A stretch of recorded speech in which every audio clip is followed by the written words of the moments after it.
Most dentists don't get into dentistry because they're great communicators. It's not to say that they're not great communicators, but they don't get into dentistry because they're good communicators.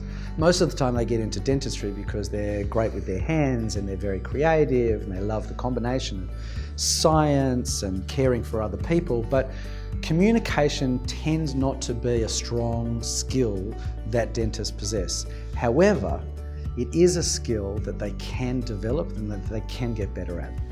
Primespeak is a counterintuitive approach to communicating with patients that helps dentists to bridge the gap between what the patient walks in thinking that they need and what the dentist actually thinks that they need.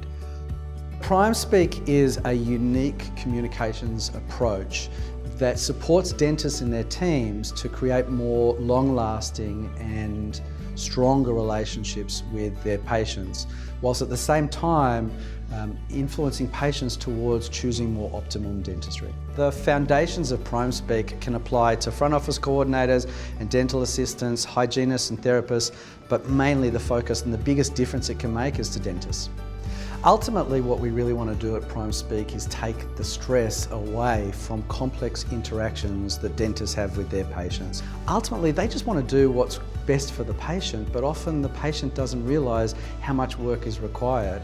If you're a dentist who finds it difficult to bridge the gap between what patients think they need and what you think they need, Primespeak can really make a difference.